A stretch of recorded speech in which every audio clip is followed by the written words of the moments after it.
Matriline, and welcome to another episode of our Matriline podcast, aka OM Pod, where we talk all things girlhood, womanhood, and the journey in between.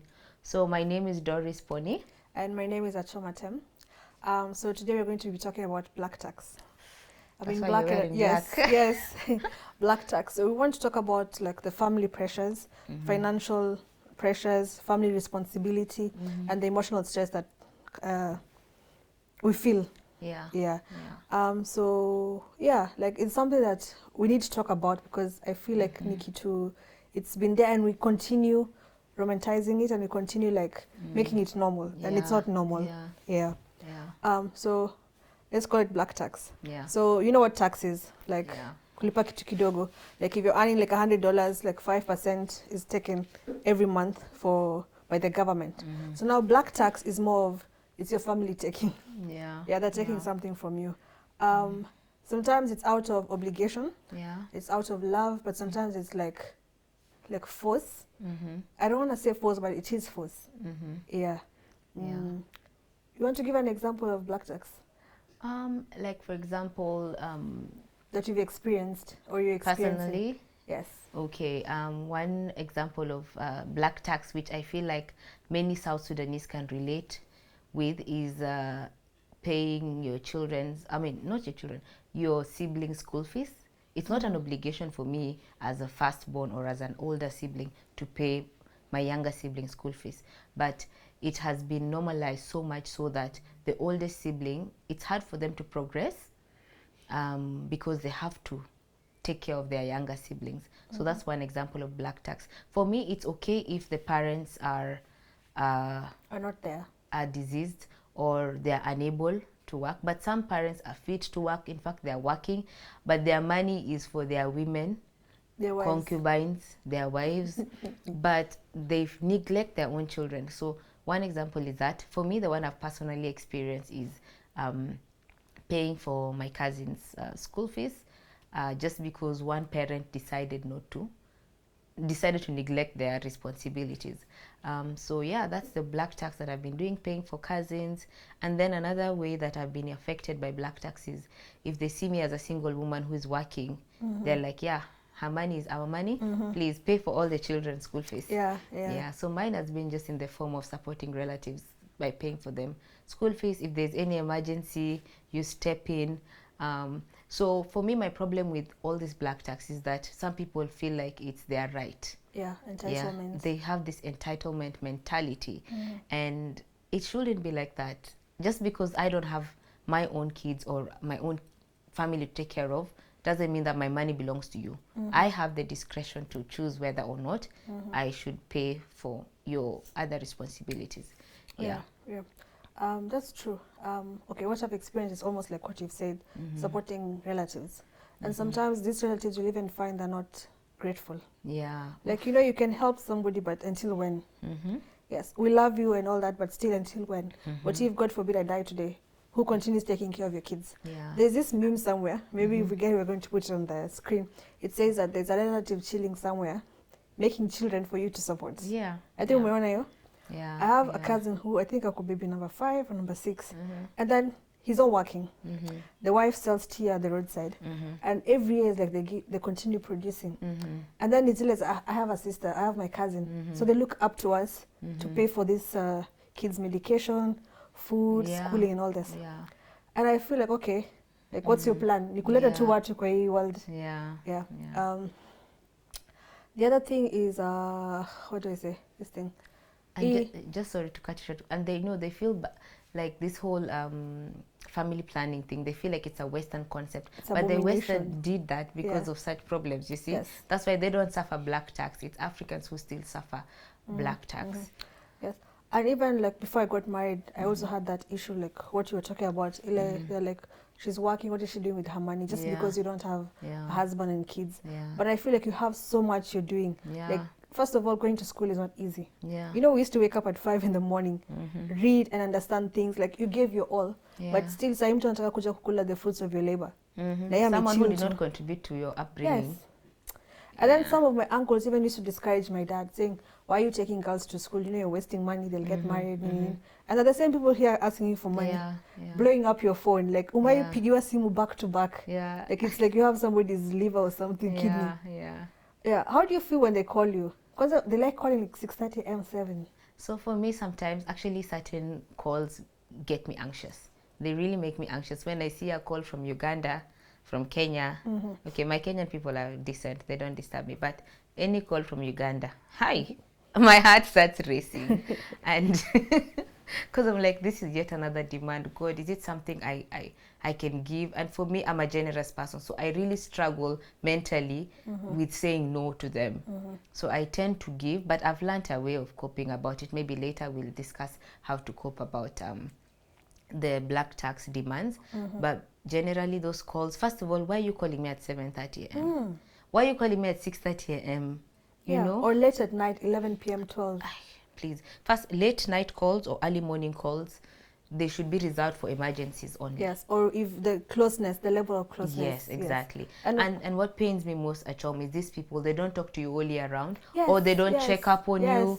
They only call with demands. So it's not cool. You know me, like I don't pick up unknown numbers. I even had to install Truecaller kwa simu yangu because the trauma is real. And then sometimes if I don't know the number, and I have to pick, because sometimes I use my office phone and all, like it's all mixed up. I'll pick the call, but I'll listen to you. We'll have like a breathing competition. Tutasikizana tu paka nikisikia tu mwongea dinka. I just no, this is I'll be like, hello, this is Shirkat calling. Yes. I can't tell you, I'm like, no. Because sometimes you're not in the mood, like you've umepitia so much at work. You have like documents, pressure, you just want to go home, shower and sleep, but somebody's telling you Sijim Tutake has impregnated somebody, and you're like, how does that concern me? You guys need to sit down with your children, tell your children like, yo, this early unwanted pregnancy, okay, I don't understand unwanted, but early pregnancy. Yes, kuna consequences. If this person was bold enough to do the act, that means they're an adult. Let them go. What? It annoys me. Even say, like, I feel like my blood is boiling. Speaking about, but let me calm down. Because it worries to me. Picture these streets of Juba. It's so bad. And what I don't like also is in my community, like they value men more and the boy child. So like decisions, they don't consult us. Girls, they'll just consult the men when it's big decisions pertaining the clan, the family. But when it comes to time to contribute money and all this, they'll be, oh, choma nafanya kazi, let's look for her. And then I'm like, where was I not consulted for this thing? So you guys know me when you need something for me. When I almost need to like to ask for my opinion and exactly.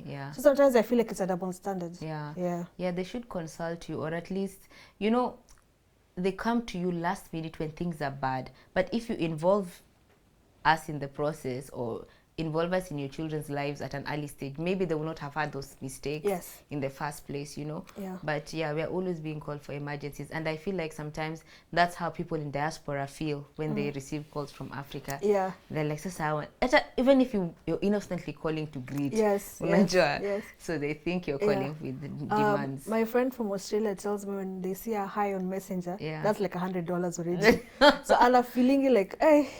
Even sometimes you don't feel like going online. Like me, I don't use Messenger by the way. I have it, but I don't use it like, cause the calls, the texts, the voice notes, it's just too much. Like, and then sometimes you really want to help, but you're going through so much. And what you like, you're earning something, but you have a plan. We talked about resolutions, short term, middle term, and all these things. But somebody wants to come and fix themselves somewhere. I feel like it's necessary, like isn't it tunajiekea, and it's not good. So what boundaries have you put in place to minimize black tax or to handle such relatives, and what are your resolutions with regard to that in 2026 going forward? Like I said in the other episode, I said that I've started choosing me. Like I've started making myself happy and providing things that bring me comfort and convenience. That's number one. I choose myself. I've also reduced my help to my immediate family because I don't have a father. So now like I'm there for my mom. Like I don't want her to feel your absence and my father. So I'm there for her. Definitely my mom, she does like Anna Nini. How do I say? hakuna exception when it comes to her. Yes, yes. And also my siblings sai, Yeah. some of them are in school, some just finished school, so Yeah. bado hawajapata hiyo food, like they're not in the job market yet. Yeah, So I help them where I can. Lakini extended family sijui, my uncle sijui wapi, no. This time I just say like I have to like stop. So you're choosing you. Yes. Yeah, for me, another way I'm handling it is I be honest with them. So for example, one of my cousins wanted like to upgrade her education. I was sincere with her that currently where I'm working, we're undergoing certain constraints financially. So I may not be able to assist her the way I used to. Yeah. So sometimes if these relatives come to you, it's good to be honest with your financial situation as it is, and hopefully they will understand, but at least you're set free because you've told them the truth. But at the some end of of the them day, don't. but you shouldn't pour from an empty cup. Like for me, what I'm learning, like just like you, is put yourself first. Don't empty everything for people, because at the end of the day, when you're in need, those same people might not be able to help you. If they can't help themselves, how will they help you when you're in need? And sometimes they're very particular with the people they come to asking for demands. But when you're not there, they survive. Yeah, they do. They will always find a coping mechanism. So I feel like we have also enabled this interdependence syndrome that we have in our cultures, in our society. So we really need to sometimes teach people the hard way. I have an uncle, he supported one of our relatives with a car for us to be his source of livelihood. But you know what, this guy, all the proceeds from that truck, he's been eating it, using it to drink alcohol. Now he's an alcoholic. He has young children. No one is there to take care of his children. So I feel like sometimes we try to make these people self-reliant, but they abuse the support that we give them, or they mismanage it. And that's the main problem in South Sudan. You try to make people self-reliant, but they are unable to sustain certain habits, so they want things for free because they're used to that.